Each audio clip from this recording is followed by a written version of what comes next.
número 7, ¿verdad? Y les quiero preguntar, ¿alguien se sabe ya Hebreos 7:25? Que es el que vamos a ver hoy, Hebreos 7. ¿Alguien se lo sabe? Yo A creo. ver, dale. Por lo cual puede también salvar perpetuamente a los que por él se acercan a Dios, viviendo siempre para interceder por ellos. Amén. Venga, acuérdense que ahora vamos del 7 al 13, ¿ok? Así que, o sea, yo les aconsejo aprenderse todos, pero si quieren uno por semana, pues que vayan ahí, ¿verdad? Ay, bueno. Pues las semanas pasadas hemos estado viendo cómo el autor de Hebreos nos exhorta a madurar espiritualmente y cómo él llama algunas cosas los rudimentos, ¿no? Las cosas básicas y esenciales para un judío de saber, y que dicen que no se puede quedar solamente en esa leche espiritual, sino que tiene que moverse hacia la carne, hacia el alimento sólido. Y en esta ocasión, ¿se acuerdan que él terminó hablando en Hebreos 5:10 acerca de que Jesús fue declarado por Dios sumo sacerdote según el orden de Melquisedec? Y después se interrumpe para hablar de esta exhortación que nos hace para madurar en la fe, para madurar en lo espiritual. Si se acuerdan, el versículo 20 del capítulo 6, el último versículo que vimos la semana pasada, dice donde Jesús entró por nosotros como precursor. ¿Se acuerdan que él fue antes que nosotros para que nosotros siguiéramos su ejemplo? Y dice, hecho sumo sacerdote para siempre según el orden de Melquisedec. Y de aquí está volviendo a hablar de este tema sobre el sumo sacerdocio según el orden de Melquisedec. Así que aquí vamos a empezar, vamos a retomar lo que pausó el autor de Hebreos sobre Melquisedec. Y aquí también vamos a retomar nosotros esta número 12, que es Cristo mayor sacerdocio. ¿Ok? El último, si no me equivoco, el 11, si no me equivoco, fue Cristo como mayor sacerdote, un mejor sacerdote, es Cristo. Y ahora no solamente vamos a hablar de Cristo como persona, como Él es un mejor sacerdote, sino como en sí el sacerdocio que tiene Cristo es mayor que el sacerdocio que había establecido por la ley. ¿Ok? Y aquí nos va a explicar por qué.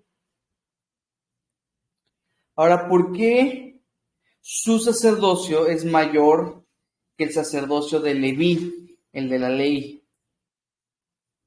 Y este era un problema intelectual para los judíos, ¿verdad? Cuando el autor de Hebreos habla de Jesús como el sumo sacerdote, para un judío no podía ser posible, porque Jesús venía de la tribu de Judá. Ustedes ya hicieron el trabajo de escribir las 12 tribus, y Jesús viene de la tribu de Judá, y los sacerdotes venían de la tribu de Leví. Por ley, solamente los de la tribu de Leví podían ser sumos sacerdotes. Ahora, acá el autor de Hebreos está hablando de un descendiente de la tribu de Judá como sumo sacerdote. Esto legalmente no podía ser posible. Entonces, para un judío que estaba leyendo esto, era un conflicto intelectual, algo que tenían que ellos razonar. Por eso es que el autor de Hebreos habla de esto como el alimento sólido, porque nos va a dar argumentos que son bastante complejos, que van a ayudarnos a entender cómo el sacerdocio de Cristo es un sacerdocio válido delante del Señor, y es en sí nuestro sacerdocio ahora también. Pero bueno, vamos a comenzar en el versículo 1 de Hebreos capítulo 7. ¿Están allá? Hebreos capítulo 7, versículos 1 al 3.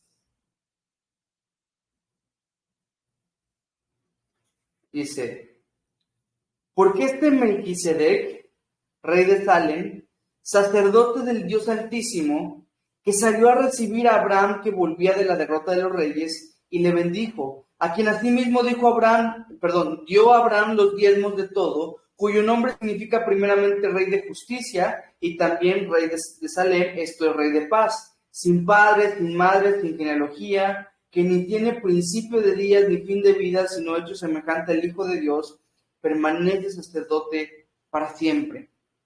Melquisedec. Si me acompañan a Génesis capítulo 14, no pierdan Hebreos, solo vamos a ir allá y ahorita regresamos.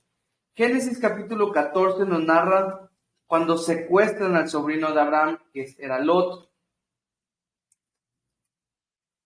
Que Abraham se va a la guerra, derrota a 5 reyes y bla, bla. En Génesis 14, desde el 18 al 20, nos narra esta historia de Melquisedec. Entonces dice que Melquisedec, rey de Salem y sacerdote del Dios Altísimo, sacó pan y vino. Ahora eso es importante porque no había sacerdocios antes de Moisés. Moisés, para que se den una idea, fue cientos de años después de Abraham. No se había establecido aún el sacerdocio y aquí ya había un sacerdote del Dios Altísimo, o sea, de nuestro Dios. Dice que sacó pan y vino. Eso va a ser importante después. Y le bendijo diciendo, bendito sea Abraham del Dios Altísimo, creador de los cielos y la tierra, y bendito sea el Dios Altísimo que entregó tus enemigos en tu mano, y le dio a Abraham los diezmos de todo. Hay una diferencia que me gustaría que aprendamos entre lo que se le conoce como una cristofanía y una cristología. ¿Ok? Les dije que iba a haber carnita, entonces aquí les va un tema que es importante que aprendamos. Una cristofanía es una aparición de Cristo en el Antiguo Testamento. Una aparición de Cristo en el Antiguo Testamento. A lo que se le conoce también como el Cristo preencarnado, antes de venir a la tierra, nacer en un pesebre, crecer, iniciar su ministerio, sufrir, morir, resucitar. Antes de todo eso, Cristo tuvo varias apariciones. De hecho, cuando en el Antiguo Testamento se ve que alguien hablaba con Dios, no podía hablar con Dios directamente, sino que hablaban con Cristo, porque a Dios nadie le vio jamás, sino que el Hijo le ha dado a conocer, dice Juan 1:18.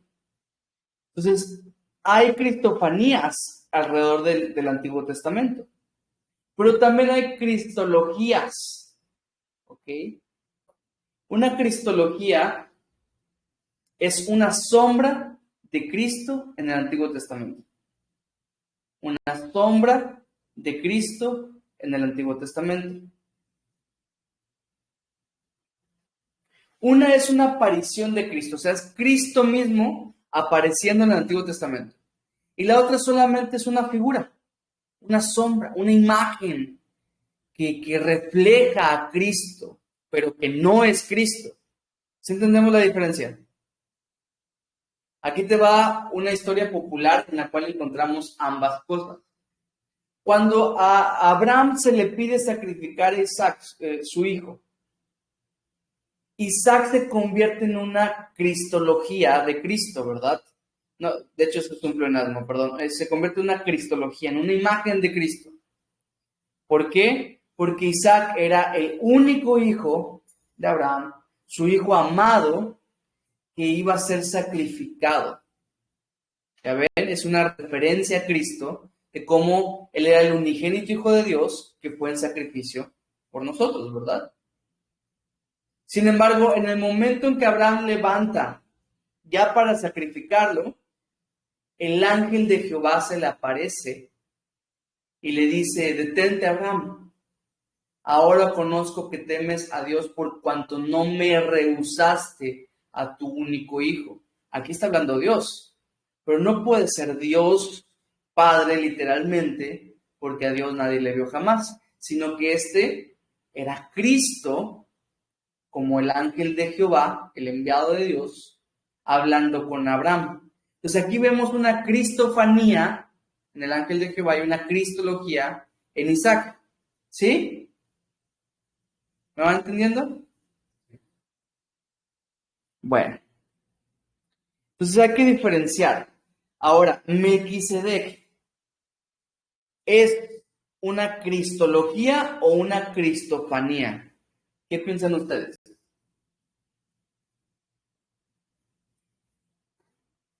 Cristofanía. Mi papá dice que es una cristofanía, Juancho que es una cristología. O sea, mi papá piensa que este era Cristo, literalmente que se encontró con Abraham, y Juancho que era una imagen, nada más que hacía referencia a Cristo. Me interesaría saber por qué dicen cada uno, pero lo atrasaríamos un poquito. Vamos a ir desmenuzando quién es este personaje Melquisedec. De las personas que dicen que es una cristofanía, uno de los argumentos más importantes que me parecerá para mí es el hecho de que dice que utilizó pan y vino, como en la Santa Cena, ¿verdad? Otro, pues, que dice que sin padres, sin madres, ni genealogías, que ni tiene principios de días, ni fin de vida, ¿no? O sea, una persona así solamente puede ser Dios. Pero bueno, Melquisedec significa rey de justicia. El nombre Melquisedec significa rey de justicia. Este mismo capítulo nos lo revela. Y rey de Salem, la palabra Salem significa paz, ya que también era rey de paz. Era rey de justicia y rey de paz. Y estos son dos títulos bien atribuidos a Cristo también, ¿verdad? De hecho, un dato curioso es que Salem es el antiguo Jerusalén, es la misma ciudad. Salem, después cuando fue conquistada, fue hecha Jerusalén. Pero esto fue muchos, muchos años después. Ahora te voy a dar los argumentos en contra de por qué pienso que este Melquisedec no era Cristo. ¿Ok? Número 1 es la palabra semejante en el versículo 3. Hay otros versículos en la Biblia que se habla de Cristo como semejante al Hijo de Dios. Uno de ellos es Apocalipsis, capítulo 1. Pero esta palabra, como muchas otras palabras que hemos visto en Hebreos, es la única vez que aparece en toda la Biblia. Aunque se traduce en nuestro español de la misma manera, la palabra original es la única mención en toda la Biblia. Y esta palabra es apomoyomenos, que significa copia, facsímil o modelo. Cuando el autor de Hebreos habla de Melquisedec, dice que es una copia del Hijo de Dios o un modelo del Hijo de Dios. Otro argumento en contra es que reinó en un lugar real, ¿verdad? Reinó en Salem. Quiere decir que Cristo, antes de venir, antes de nacer y todo eso, pasó muchos años reinando en un lugar. No tendría mucho sentido, esa no fue su obra. Otro argumento en contra es que Abraham ya conocía a Cristo, lo hubiera reconocido, ¿no? Después, un último argumento en contra que les voy a decir es que le quitaría un poquito de validez a su propio sacerdote, ¿no? A su propio sacerdocio. Porque él, yo soy sacerdote en mí mismo que vine antes, ¿me entienden? Como que ya no cumple o no tiene tanta validez como lo que vamos a ver más adelante. Por lo cual yo concluyo que esta es una figura de Cristo. Este sacerdocio, porque Melquisedec era rey y sacerdote, como Cristo es rey y sacerdote también. Es una figura de nuestro Señor Jesucristo, es una cristología, ¿no? Un tipo de Cristo. Con esto se demostraba entonces que sí había otro linaje aparte del linaje levítico, que es según el orden de Melquisedec. Melquisedec tuvo otro, en sí había un linaje diferente al linaje conocido por los judíos, por lo cual se podía ser sacerdote. Y nomás algo que me gusta mucho, pero pues esto es más de aplicación, cuando dice que es rey de justicia y rey de paz. Primero viene la justicia, después viene la paz, porque no puede haber paz sino en justicia. Ahí miras la obra de Cristo. Para que nosotros tuviésemos paz, Cristo tuvo que satisfacer las demandas de la justicia de Dios. Es gracias a que Cristo satisfizo la justicia divina que tú y yo podemos tener paz. Justificados, ¿verdad? Primero fuimos justificados pues para con Dios, justificados pues por la fe, tenemos paz para con Dios. Ahí anota por favor Salmos 85:10, que es una de mis imágenes favoritas, que dice que la justicia y la paz se besaron. Porque en la cruz es donde encontramos armonía en estas dos cosas. La gracia de Dios no sustituye la justicia de Dios, sino que la satisfizo en Cristo Jesús. Pero bueno, a partir del versículo 4 te voy a dar 4 argumentos, y de esto se va a tratar toda la clase de hoy. Solamente vamos a ver 4 argumentos de la superioridad del sacerdocio de Cristo, según el orden de Melquisedec.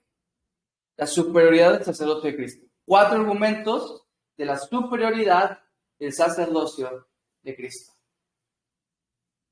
¿Ok? 4 argumentos de la superioridad del sacerdocio de Cristo. Número 1, vamos a comenzar con los diezmos y la bendición. Los diezmos y la bendición.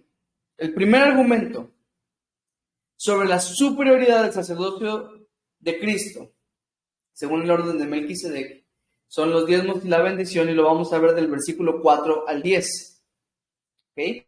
Versículos 4 al 10, y voy a proceder a leértelos y explicarte. Dice: considerad pues cuán grande era a quien aún Abraham el patriarca dio diezmos del botín. Ciertamente los que de entre los hijos de Leví reciben el sacerdocio tienen mandamientos de tomar del pueblo los diezmos según la ley, es decir, de sus hermanos, aunque estos también hayan salido de los lomos de Abraham.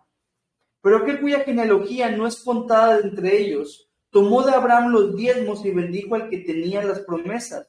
Y sin discusión alguna, el menor es bendecido por el mayor. Y aquí ciertamente reciben los diezmos hombres mortales, pero allí uno de quien se da testimonio de que vive. Y por decirlo así, en Abraham pagó el diezmo también Leví, que recibe los diezmos, porque aún estaba en los lomos de su padre cuando Melquisedec le salió al encuentro. ¿Por qué este es un argumento para declarar que el sacerdocio de Cristo es superior al de Leví? Quiero que establezcamos un par de cosas. El menor siempre da el diezmo al mayor. Así funciona la ley. El menor le da el diezmo al mayor. Por eso nosotros, bueno, no nosotros, pero los judíos daban su diezmo a Dios. ¿Verdad? Porque esto es de que el menor al mayor. Y aquí leemos que Abraham le dio los diezmos a Melquisedec y que, por así decirlo, dice el autor de Hebreos, pues Leví y todos sus descendientes, Aarón y todos sus descendientes, le dieron también el diezmo a Melquisedec.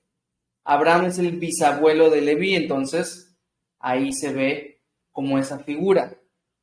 Y la segunda cosa a establecer es que el mayor siempre bendice al menor. ¿Ok? El mayor bendice al menor.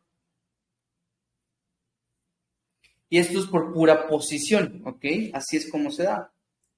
Isaac, cuando iba a bendecir a sus hijos, porque Isaac es el padre y sus hijos, pues están por debajo del papá, ¿verdad? Y aquí dice que Melquisedec bendijo a Abraham y Abraham recibió esa bendición. Entonces, Abraham dio voluntariamente los diezmos a Melquisedec, eso es importante. A nadie obligaron a dar los diezmos, sino que Abraham los dio voluntariamente. Superior al pago obligatorio de la ley. La ley no se hace por voluntad propia, sino porque tengo que hacerla, es que doy mi diezmo.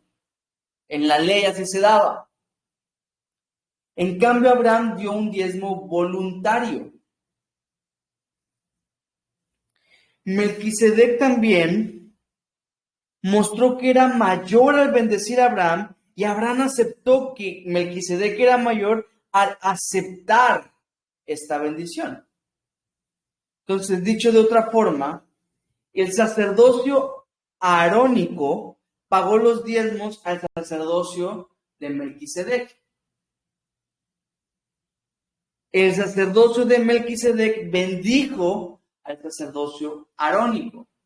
Por lo tanto, por estas dos cosas, el sacerdocio de Melquisedec es superior.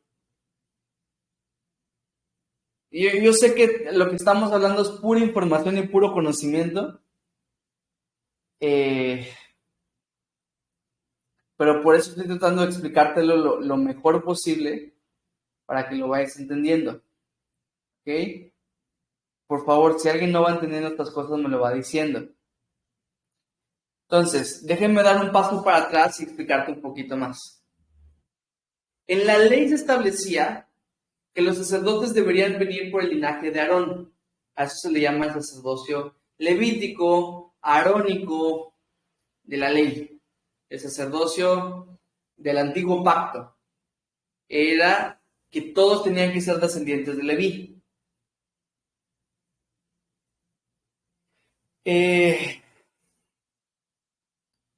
Aquí estamos viendo, el autor de Hebreos nos está hablando de un sacerdocio diferente, que no tiene nada que ver con la ley, sino que va muchísimo antes de que Dios diera la ley, va desde Abraham. ¿Okay? Estamos viendo un sacerdocio diferente por completo. A ese sacerdocio perteneció Cristo porque es según el sacerdocio de Melquisedec. Este personaje, Melquisedec, era sacerdote. Estamos viendo que Melquisedec, como alguien mayor a Abraham, bendijo a Abraham, y que Abraham, como alguien menor a Melquisedec, le dio sus diezmos. Por lo tanto, estamos viendo que el sacerdocio, según Melquisedec, era superior al de Aarón. ¿Estamos de acuerdo con eso? Ahora, ponte en los zapatos de los judíos, o en las chanclas de los judíos, que ellos estaban escuchando estas declaraciones y probablemente estaban impactados, ¿no? Como un sacerdote diferente. Y como el autor de Hebreos les da argumentos a los lectores, probablemente se quedarán ahí pensando, ¿cómo es que nunca había leído esto? ¿Cómo es que no me había dado cuenta que había un sacerdocio diferente? En la constelación judía, Abraham es de las estrellas más brillantes y acaban de descubrir que existe una más grande. ¿Me entienden? Y que todo el tiempo estuvo ahí. Un sacerdocio para el colmo, no judío. Porque los judíos nacen con Abraham. Y este es un sacerdocio gentil. Para más impacto todavía, un sacerdocio que nos incluye a ti y a mí.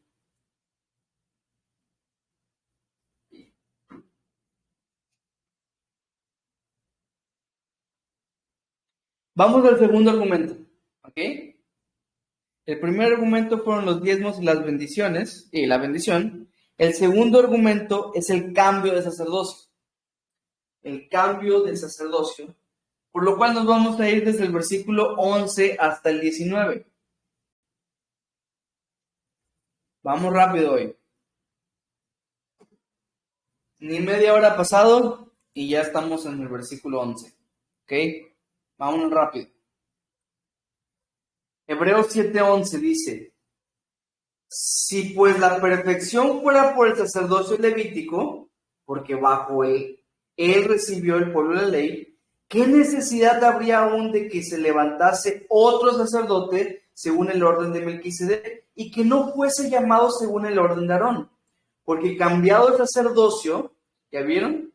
cambiado el sacerdocio, necesario es que haya también cambio de ley. Y aquel de quien se dice esto es de otra tribu, de la cual nadie sirvió el altar, porque manifiesto es que nuestro Señor vino de la tribu de Judá, de la cual nada habló Moisés tocante al sacerdocio.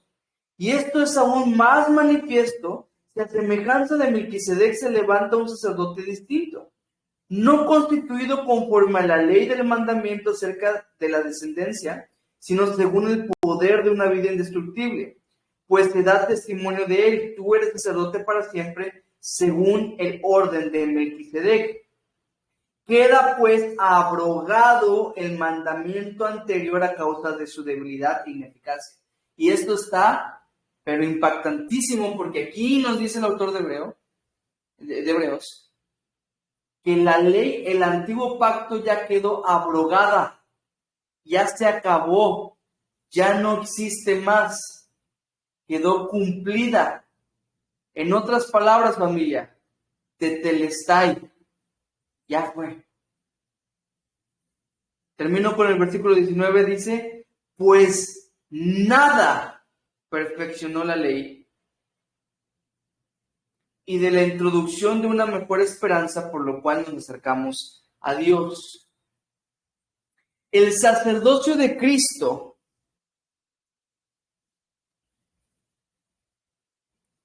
ha reemplazado al Levítico. Y esto que te estoy diciendo, de hecho, es impactante incluso para muchos cristianos del día de hoy, que piensan en seguir guardando la ley.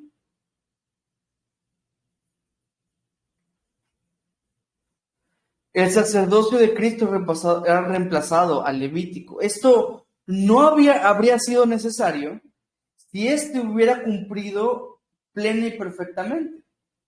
Pero no lo hicieron así. Fue corrompido por los hombres. Déjame leerte otra vez el versículo 11. Dice, si pues la perfección fuera por el sacerdocio levítico. O sea, la perfección no era posible por medio del sacerdocio levítico.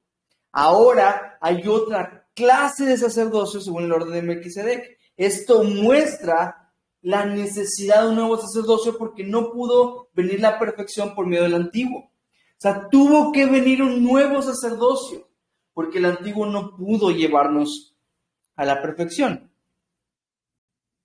Dios mismo describió y levantó un nuevo sacerdocio por palabras de David en el Salmo 110, versículo 4, que dice, tú eres sacerdote para siempre según el orden de Melquisedec.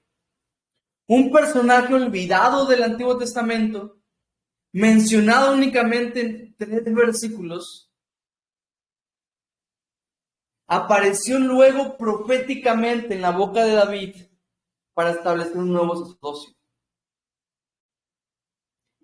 Dios mismo estableció uno nuevo, y Dios no hubiera establecido uno nuevo de no ser necesario. O sea que hubo un cambio de sacerdocio. Mira el versículo 12. Porque cambiado el sacerdocio, necesario es que haya también cambio de ley. El sacerdocio levítico estaba conectado a la ley de Moisés, por lo tanto, el sacerdocio de Melquisedec está conectado también al nuevo pacto en Cristo.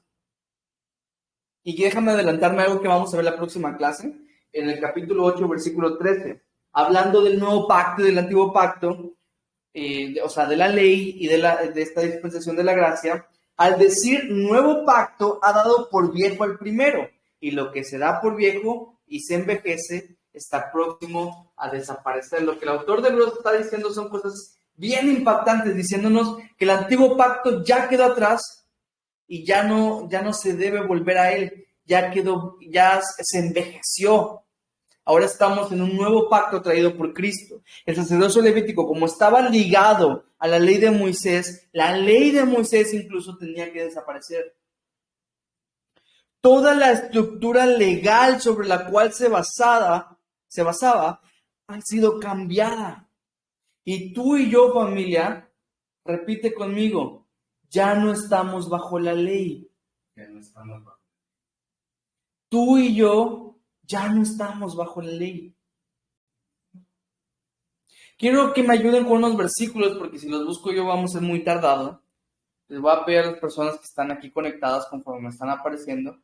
Padre, puedes buscar Romanos 6, 14 al 15. Romanos 6, 14 al 15. Anótenlo los demás y nomás escuchen, ¿ok? Madre, Romanos 7, 6. Romanos 7, 6. Sherry, Gálatas 4, 4 al 5. Gálatas 4, 4 al 5. Y Juancho, Gálatas 5, 18. Y quiero que escuchen bien estos versículos. Romanos y Gálatas hablan muchísimo de esto, de que ya no estamos bajo la ley, de que ahora estamos bajo la gracia.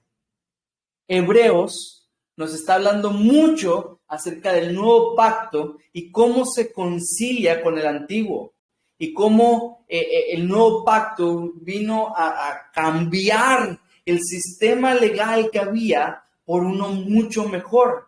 Al mismo tiempo que estamos viendo que Cristo tenía un mayor sacerdocio, vamos a ver cómo el nuevo pacto es superior al antiguo. El sacerdocio que ahora en el cual estamos nosotros sujetos es muchísimo mejor al sacerdocio de Leví. Vamos a comenzar con mi papá, Romanos 6, 14 y 15.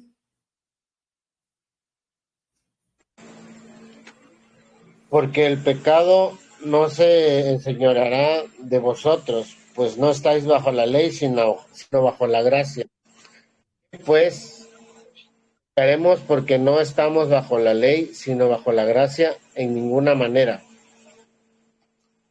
Amén. Entonces, Pablo nos dice, porque la ley nos sirvió para el conocimiento del pecado. O sea, no me malentiendan.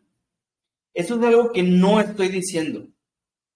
No estoy diciendo, pero ni cerca de que la ley sea mala. ¿Ok?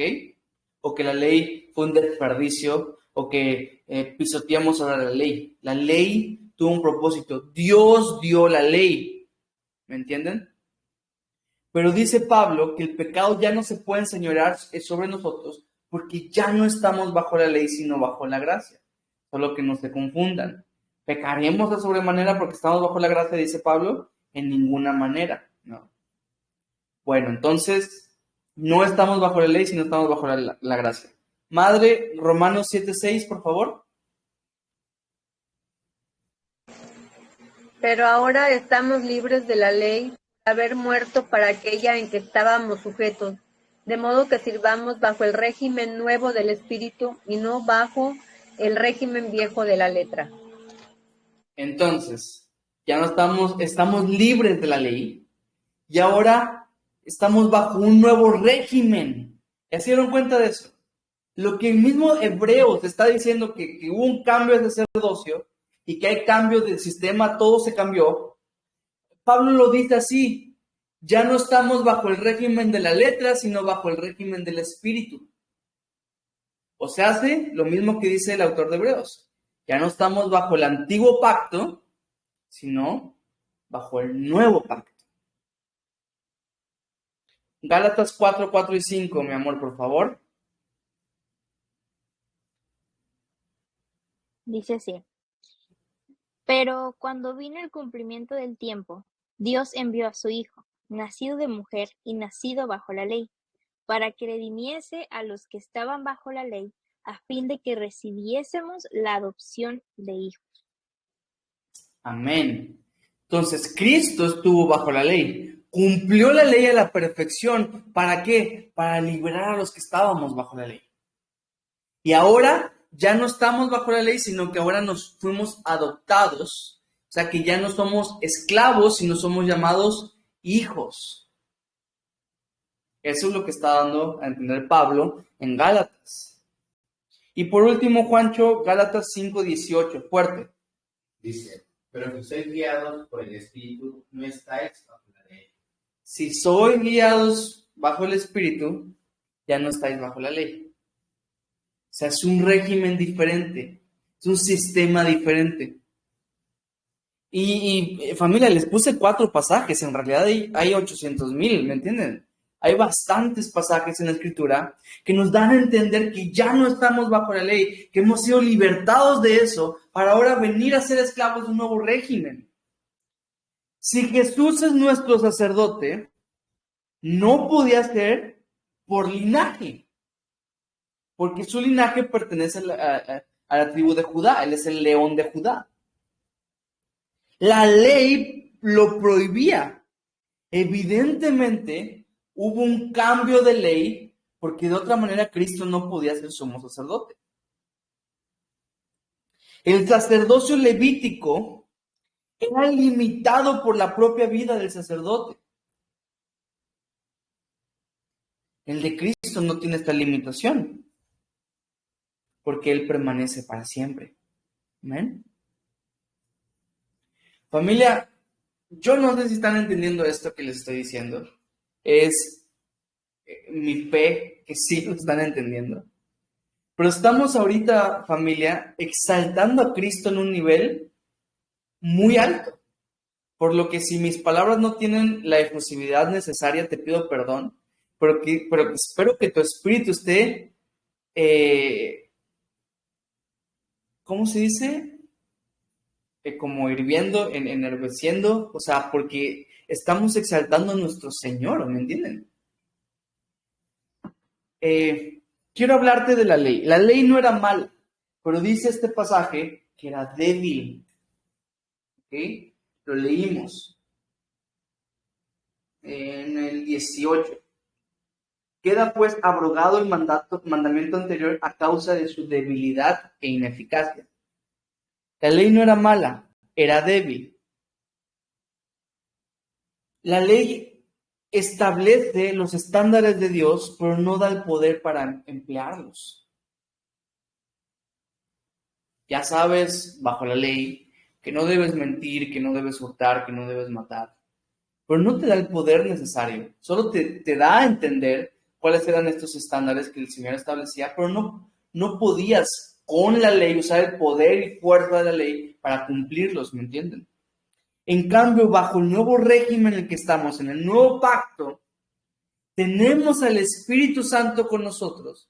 Tenemos el poder del Espíritu Santo con nosotros, que nos da a nosotros la capacidad de cumplir los mandamientos. La ley no era mala, era débil. No tenía el poder necesario. Ahora, la segunda característica que aparece acá, por lo cual yo te digo, la ley no era mala, era ineficaz. La ley no era mala, era ineficaz. Porque tiene el poder para condenar mi andar, pero no para salvar mi alma. La ley me puede criticar y juzgar y decirme todo lo que Jazir está mal, pero no puede salvar a Jazir. Solo Cristo tiene ese poder. Y te voy a llevar a Romanos 7. Familia, lean Romanos por lo menos una vez al año. No hace daño. En Romanos 7, miren lo que dice el versículo 12. De manera que la ley a la verdad es tanta, el mandamiento santo, justo y bueno. La ley es buena. Yo les digo, la ley no era mala. Me voy a saltar hasta el 14, que dice, porque sabemos que la ley es espiritual, mas yo soy carnal, vendido al pecado. Ese es el problema. La ley no es mala, yo soy malo. Porque yo soy malo no puedo cumplir la ley. Porque lo que hago no lo entiendo, pues no hago lo que quiero, sino lo que aborrezco, eso hago. Y si lo que no quiero, esto hago, apruebo que la ley es buena. Estaba hablando Pablo aquí. San Pablo. Hasta San Pablo tenía sus luchas espirituales, carnales. Me voy a saltar ahora el versículo 24, cuando después de toda esta conclusión de ver cómo yo fallo y fallo y fallo, dice Pablo, miserable de mí, ¿quién me librará de este cuerpo de muerte? Y la respuesta gloriosa. Gracias doy a Dios por Jesucristo, nuestro Señor. Así que yo mismo con la mente sirvo la ley de Dios, más con la carne la ley del pecado. Ese es el problema. El único que puede librarnos de la ley es Cristo. El único que puede salvarnos es Cristo. Por lo cual dice que nos acercamos a una mejor esperanza, ¿no? Es la introducción de una mejor esperanza. Por lo cual, a través de esa mejor esperanza nos acercamos a Dios. ¿Qué dice Hebreos 4:16? Acerquémonos pues confiadamente al trono de la gracia para alcanzar misericordia y hallar gracia por el oportuno socorro. Otro pasaje que les tengo que leer porque es importante es Gálatas. Gálatas capítulo 3, desde el 19. Miren cómo nos revela el propósito de la ley. Gálatas 3, 19 al 25. Dice, entonces, ¿para qué sirve la ley? Fue añadida a causa de las transgresiones, hasta que viniese la simiente, que es Jesucristo, a quien fue hecha la promesa, y fue ordenada por medio de ángeles en manos de un mediador. Y el mediador no lo es de uno solo, pero Dios es uno. Este mediador fue Moisés. Los ángeles le dieron la ley a Moisés. Moisés funcionó como un mediador para la ley, ¿ok?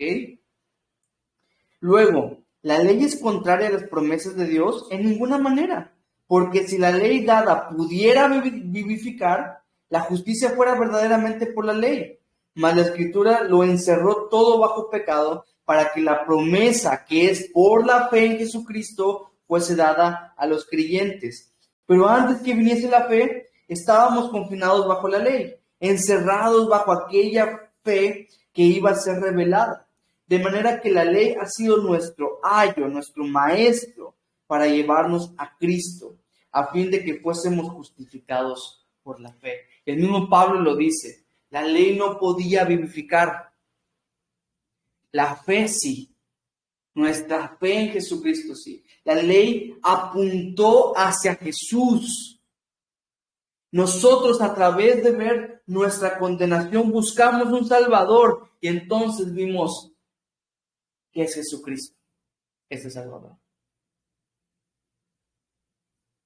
La ley no es mala, es ineficaz, no nos puede salvar, pero Cristo sí, a través de nuestra fe. Amén. Amén. Hay que dejar de tratar de purificarnos e ir directo al purificador.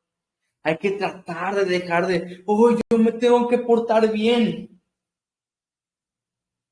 E ir directamente a aquel que salva, aquel que tiene misericordia. Nuestra esperanza está en Jesús, no en nuestras propias justicias. Yo, basándome en mí mismo, no estoy seguro. Basándome en mi propio comportamiento, no estoy seguro. Pero basándome en Cristo, estoy más que seguro. La ley fue una imagen parcial y temporal de aquella que sería perfecta. No entiendo mi letra. Pero supongo que permanente también, ¿no? Perfecta y permanente. Y miren lo increíble, en el sentido literal de la palabra, que no lo puedo creer, ¿no?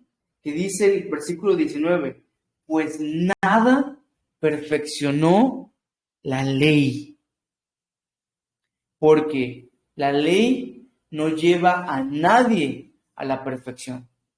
¿Qué cosa más contradictoria pareciese, ¿no? Porque pareciese que la ley te va a llevar a ser más perfecto, ¿no? A cumplir más las cosas. Pero debido a nuestra naturaleza que es débil, a nuestra naturaleza que cae, no nos puede perfeccionar. Pero ¿saben quién sí puede perfeccionarnos? Dice Hebreos 10:14, porque con una sola ofrenda, Jesucristo, hizo perfectos para siempre a los santificados. Lo que la ley le tomó 617 mandamientos y no lo logró, Jesucristo lo hizo en una sola ofrenda. Nada ni a nadie perfeccionó la ley, pero Jesucristo sí. Entonces ya vemos que hubo un cambio de sacerdocio y la verdad es que un cambio para mejor, gracias a Dios, y que esto lo hace superior. Vamos al tercer argumento. ¿Okay? Tercer argumento, ya vimos. El primer argumento, ¿cuál fue? Los diezmos y la bendición. El segundo argumento de la superioridad del sacerdocio de Cristo, según el orden de Melquisedec, fue el cambio de sacerdocio. El tercer argumento de la superioridad del sacerdocio de Cristo, según el orden de Melquisedec, es el juramento de Dios. El juramento de Dios. Esto lo vamos a ver desde el versículo 20 al 22. Ya solo faltan dos, familia. Sigan conmigo. Versículo 20 al 22 vemos el tercer argumento y lo voy a comenzar a leer. Dice, y esto no fue hecho sin juramento. O sea, esto no fue simplemente algo que se les ocurrió. Es algo que tenía su sustento. Porque los otros, o sea, los demás sacerdotes, ciertamente sin juramento fueron hechos sacerdotes, pero o sea, Cristo, con el juramento del que le dijo, juró el Señor y no se arrepentirá. Tú eres sacerdote para siempre, según el orden de Melquisedec. Por tanto, Jesús es hecho fiador de un mejor pacto. Les dije que al mismo tiempo que mirábamos que Cristo tenía un mayor sacerdocio, íbamos a ver que el nuevo pacto era mejor y mayor que el antiguo pacto. Esto lo vamos a seguir viendo en los siguientes capítulos, pero aquí estamos hablando del juramento de Dios. El sacerdocio de Cristo fue establecido con juramento directo de Dios. El levítico se establecía por herencia. Y tú venías de Leví, pero no fue por juramento. Y como fue por herencia y no por juramento, carece de carácter personal y directo de parte de Dios. Dios selló su elección del nuevo y mejor sacerdocio con un juramento. Y lo dice, lo juró y no se arrepentirá. Él seleccionó este nuevo sacerdocio.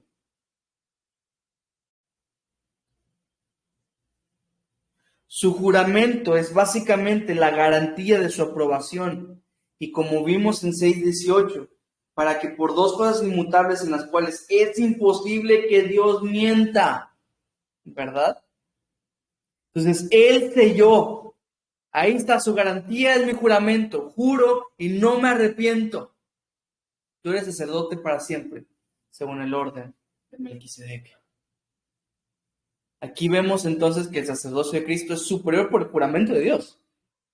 Que Dios seleccionó y juró que bajo ese sacerdocio nos íbamos a mantener. Porque ese sacerdocio es para siempre. Dios no juró con el sacerdocio levítico porque sabía que era provisional. Sabía que no se iba a mantener para siempre. El Señor sabía que el sacerdocio levítico iba a ser por un determinado tiempo y que iba a venir uno por el cual sí se atrevió a jurar, uno que va a permanecer para siempre. El sacerdocio según el orden de Melquisedec. Y quiero que veas el versículo 22, y yo estaba tentado entre este o el otro versículo que te di, pero creo que elegimos bien. Pero este es un versículo digno de memorizarse también. Por tanto, Jesús es hecho fiador de un mejor pacto. Jesús es fiador de un mejor pacto. El sacerdocio arónico era parte del antiguo pacto que había perecido, ¿sí? El que ya había ido, ¿no? El antiguo pacto. Pero Jesús fue hecho fiador de un mejor pacto. La palabra fiador, la palabra eguos, que significa garantía. Y esto está asombroso. Jesús es la garantía del nuevo pacto. Jesús es nuestra garantía, familia. Y la palabra en el contexto griego se usaba como cuando sacas un crédito y necesitas un aval, y ese aval le garantiza al que te está dando el crédito que le vas a pagar, ¿no? Jesús es nuestro aval, digámoslo así, es nuestra garantía. El antiguo pacto tenía como mediador a Moisés, ¿se acuerdan? Él medía, pero dependía de lo que el pueblo hacía. Si el pueblo se portaba mal, ya no tenían oportunidad. Y si el pueblo se portaba bien, pues tenían oportunidad. Pero como regularmente nuestra tendencia es a portarnos mal, pues entonces ese pacto era inestable, era inseguro. Moisés fue hecho mediador del antiguo pacto. Lo vimos en Gálatas. Pero el nuevo pacto tiene como fiador a Jesucristo, lo cual quiere decir que el nuevo pacto se sostiene en lo que hizo Jesucristo en la cruz y no en nosotros. Cuando el Señor venga por darnos la salvación, no se va a fijar en Jazir y en lo que Jazir hizo. Es el antiguo pacto. Se va a fijar en Jesús porque Él fue hecho la garantía. Él fue hecho el fiador.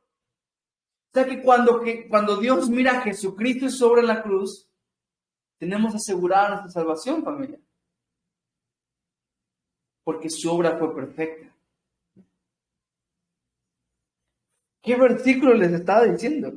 Él es el fiador, no nosotros. No recae en nosotros. Como esto es el antiguo pacto. Si yo te tuviera que decir, es que ¿sabes qué? Porque no diezmas, no te vas a ir al cielo. Porque mira, estás adulterando, te vas a ir al infierno. Verdaderamente esas son cosas de personas que no conocen al Señor. Sin embargo, esa no es la razón por la cual tú te vas al cielo o al infierno, sino es por medio de nuestra fe. ¿Por qué pasa esto? Bueno, porque Jesús fue hecho el fiador. Él es nuestra garantía para este pacto y lo ha hecho un mejor pacto. ¿Se dan cuenta? Entonces, el sacerdocio de Cristo es superior porque tiene a Jesús como fiador.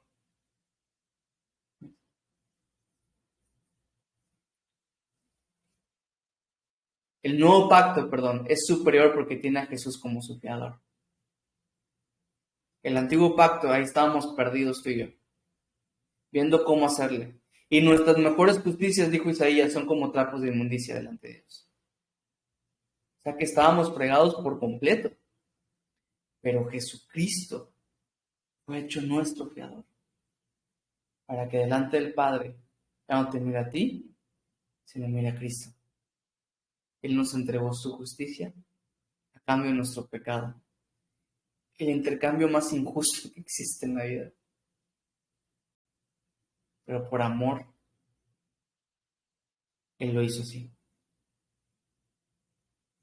El último argumento. Ya vamos a la parte final. ¿Okay? Cuarto argumento de la superioridad del sacerdocio de Jesucristo según el orden de Melquisedec es la perpetuidad del nuevo sacerdocio. La perpetuidad del nuevo sacerdocio. Y para esto nos vamos a ir desde el versículo 23 al 28, ya para terminar. ¿Ok? Vámonos allá. Comienzo con el 23. Dice, y los otros sacerdotes llegaron a ser muchos, debido a que por la muerte no podían continuar. Mas está hablando de Jesús, por cuanto permanece para siempre, tiene un sacerdocio inmutable. ¿Se acuerdan que inmutable significa que no cambia? Por lo cual, ahora sí, todos que ya se memorizaron este versículo, ¿verdad?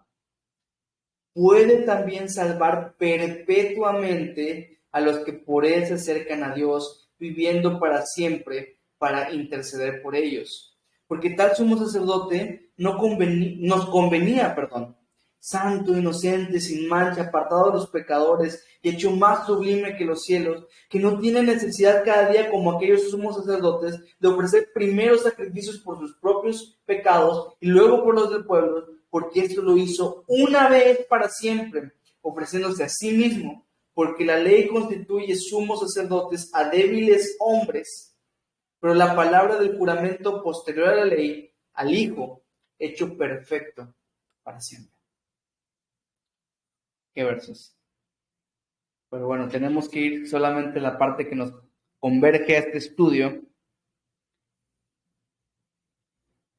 Todos los sacerdotes perecieron, pero Cristo permanece para siempre. Hebreos 13:8 dice que Jesucristo es el mismo ayer, hoy y por siempre. Según la historia, según datos, 84 sacerdotes tuvo Israel en toda su historia. Y todos ellos tienen una tumba llena, ¿verdad? Solo Cristo tiene una tumba vacía. Amén. Todo sacerdote se basaba en la muerte de su predecesor. Si el sumo sacerdote moría, entonces alguien más podía ocupar su lugar. El sacerdocio de Cristo se basa en que Él vive para siempre. Ningún otro sacerdote podría llenar ese lugar.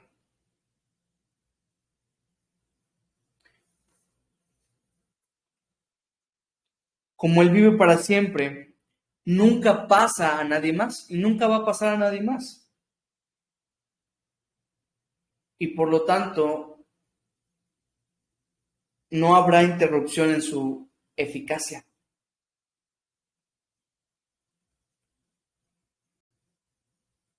Es intransferible, inmutable e incorruptible.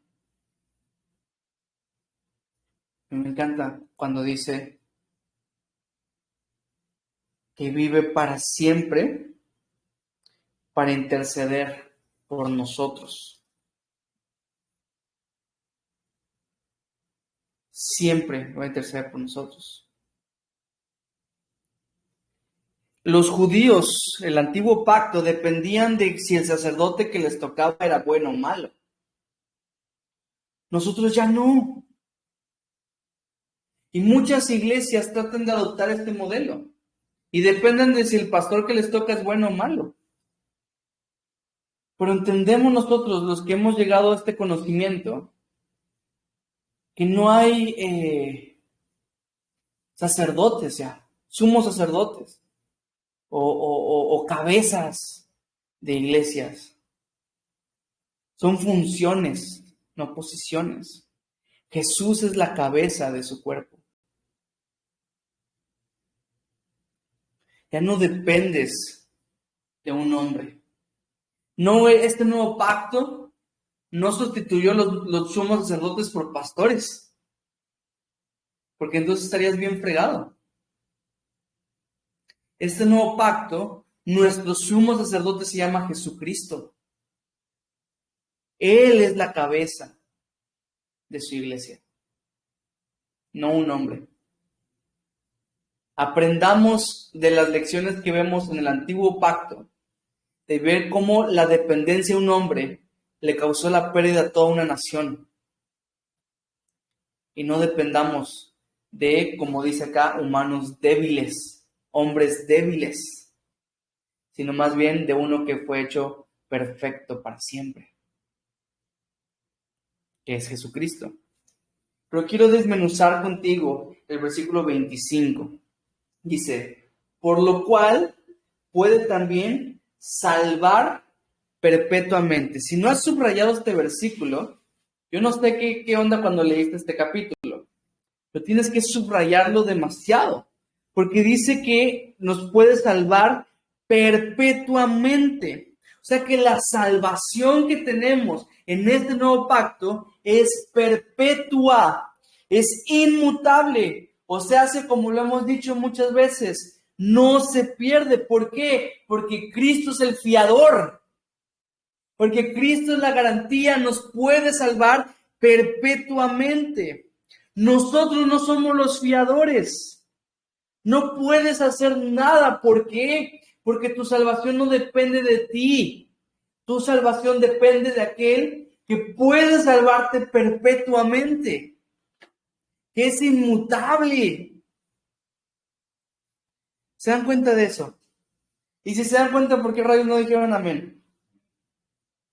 Y dice que puede también salvar perpetuamente ¿a quiénes? A los que por Él, por Cristo, se acercan a Dios. Porque no hay muchos caminos. Al final todos los caminos llegan a Dios. No. La Biblia dice que hay uno solo. Jesucristo dijo textualmente: yo soy el camino, la verdad y la vida, y nadie viene al Padre si no es por mí. Aquí lo está diciendo. Va a salvar perpetuamente ¿a quiénes? A los que por medio de Jesús se acercan a Dios. Tú quieres acercarte por tus obras, allá tú. Tú acércate con tus propios caminos chuecos. Tú quieres acercarte con tus obras. Bueno, te vas a estar acercando como en el antiguo pacto. Bajo esa servidumbre de esclavitud te vas a acercar a Dios. Y te anticipo tu respuesta. No va a ser suficiente, porque la única obra que fue suficiente fue la obra de Cristo en la cruz. Yo me acercaré por medio de Cristo, mi fiador, por medio de la fe. Tú acércate como tú quieras, tú síguete portando bien. Tú sigues pensando que mereces esto, que no mereces lo otro. Tú sigues pensando que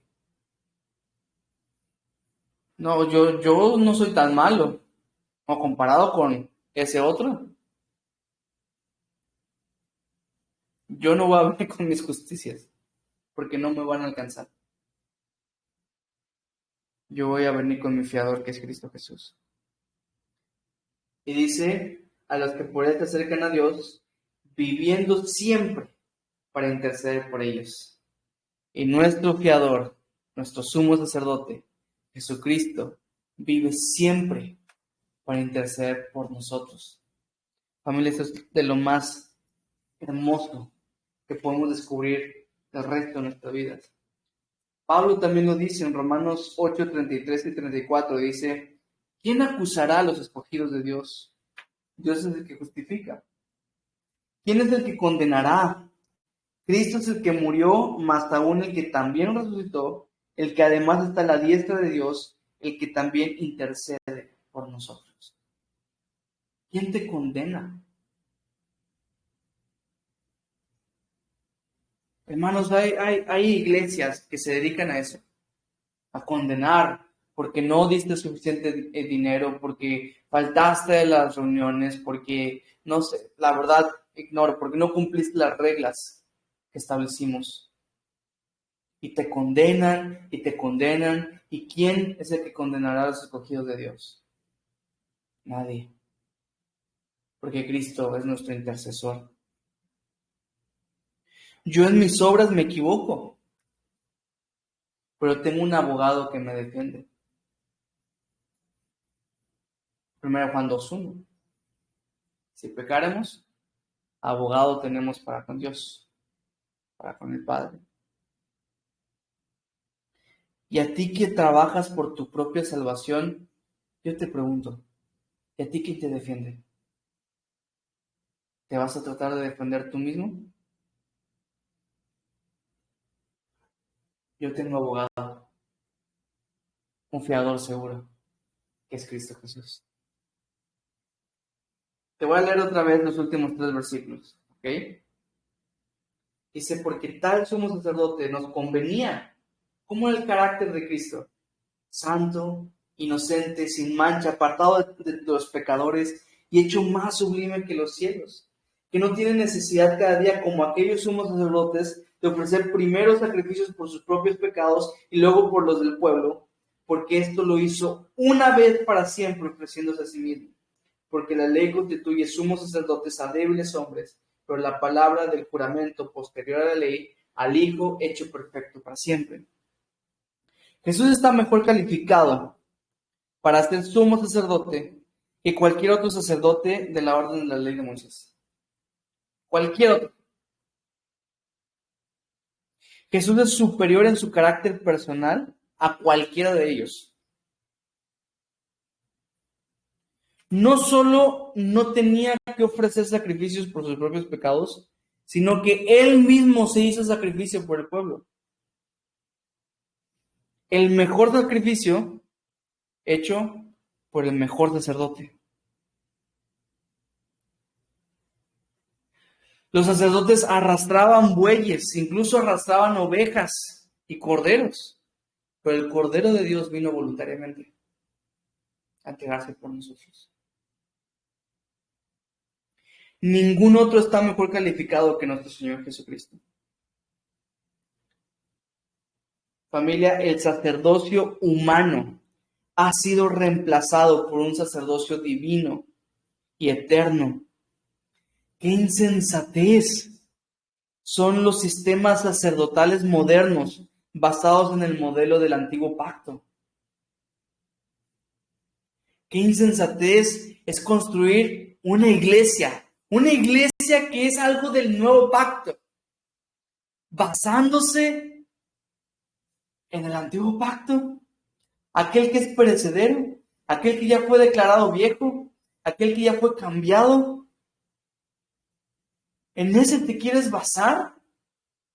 Y hay un sistema de jerarquía como en el antiguo pacto, hay un sistema de reglas como en el antiguo pacto, hay un sistema de autoritarismo como en el antiguo pacto, y hay un sistema en el cual puede ser corrompido por el hombre como en el antiguo pacto. Es como tratar de pintar una manzana podrida, ¿me entienden? Y le pongo por nombre nuevo pacto, pero por sí ya fue hecha vieja, ya está perecedera, ya no hay vida en ello, solo hay vida en el nuevo pacto. Jesucristo es nuestro fiel y sumo sacerdote y nadie más. No es que yo le voy a pedir al pastor que ore porque. ¿Por qué? Porque él está más cerca de Dios, porque tiene más unción, porque él. Ya no tenemos otro intercesor, intermediario entre Dios y nosotros más que Jesucristo. Moisés, el mediador del antiguo pacto, ya le dieron su descanso. Ya fue al reposo. Nuestro mediador se llama Jesucristo. Hay que abandonar ese sistema religioso, hay que abandonar ese sistema antiguo y vivir bajo la vida que tenemos ahora en Cristo. Y sobre todo esto vamos a seguir hablando en los siguientes capítulos. A partir de ahora, familia, vienen unos capítulos re sabrosos.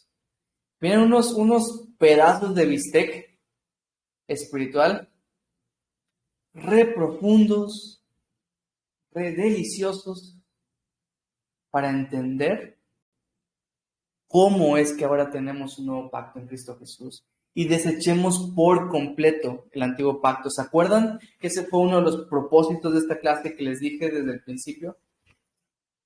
Que iba a ser que entendamos que el antiguo pacto ya no estamos bajo la ley, ya no estamos bajo él, sino que ahora vivimos bajo el nuevo pacto. Personas, estas iglesias que se siguen basando en esos conceptos antiguos y perecederos, son personas que no han entendido estas cosas que estamos leyendo, porque aunque pareciera complejo, en realidad son muy simples, como lo dice la palabra de Dios. Pero se nota que hace falta de que la espada penetre a sus corazones y mate para que dé vida nuestro ser religioso y vamos a una nueva criatura creados en Cristo Jesús. Déjame orar y ahorita respondemos algunas preguntas. Señor Jesús, yo te agradezco porque tú has traído un mejor pacto a nosotros. Te agradezco porque de seguir en el antiguo, Señor, sería tal la condenación que no podríamos estar tranquilos, Padre. Pero ahora en ti tenemos este nuevo y mejor pacto, en el cual nos has hecho salvos para siempre. a los que decidimos acercarnos a Dios a través de ti.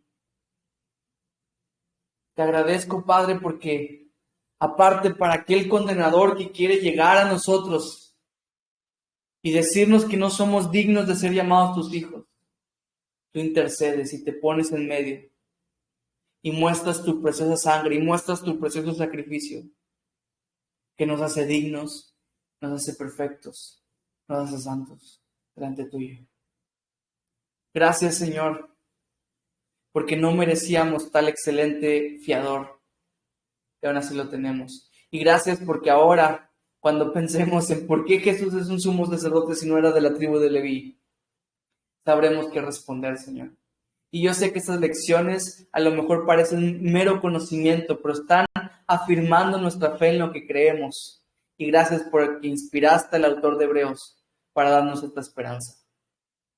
Te doy la gloria y la honra a ti, Jesucristo, en el nombre poderoso de Jesús. Amén. Familia, un poco dura la carne que vimos hoy, pero ¿alguien tiene alguna pregunta? Con confianza. Yo sé que son cosas que habrá que repetirnos varias veces, pero si tienes alguna duda, con gusto tratamos de resolverla.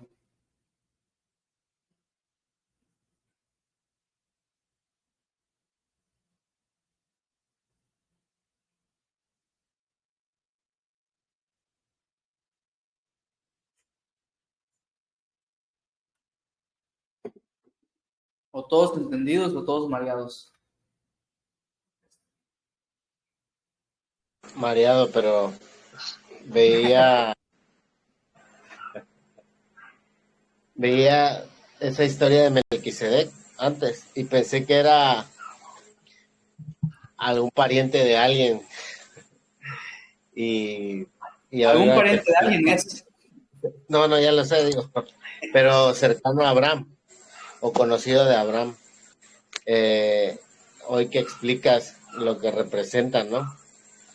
En esa parte de cuando le ofrece los diezmos y todo. Yo hasta pensé que debería ser al contrario, ¿no? Ellos, o sea, hacia Abraham, que era el líder, el todo. Pero Claro, ya vi diferencias, sí. claro. Sí, definitivamente tuvo que ver. Pero fíjense, hablando de eso de Melquisedec, si alguien creyese que es una cristofanía en lugar de una cristología, a pesar de los argumentos que le di, no creo que sea incorrecto. O sea, yo creo que ahí se puede prestar para pensar en que pudo haber sido Cristo, no pudo haber. No se me hace algo grave, pues, ¿no? Yo creo que eso es algo hermoso de la Escritura, que nos deja ser estudiosos, que nos deja llegar a nuestras propias conclusiones. Lo importante es que haya quedado claro que el sacerdocio según el orden de Melquisedec. Ese es el enfoque del autor de Hebreos. Lo importante es que nos haya quedado claro es que el sacerdocio según el orden de Melquisedec es superior al sacerdocio levítico. Fuera de esto, yo creo que es lo no esencial en lo que podemos tener libertad. ¿Ok? Entonces, sí, no, un personaje muy pequeño, pero una trascendencia importantísima. O sea, imagínense, un desconocido rey de Salem se vuelve tan importante para nuestra fe. Increíble. ¿Una pregunta? ¿Tiene una pregunta?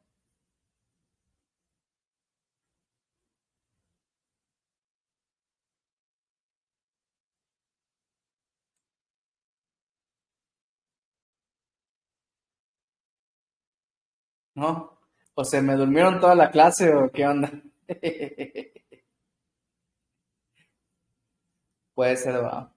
Les aconsejo que vuelvan a ver esta clase, porque hoy fue mucha información y sé que eso aturde un poco, pero les aconsejo pues para que esa información vaya cayendo cada vez más. Omar, Lupita, ¿alguna pregunta?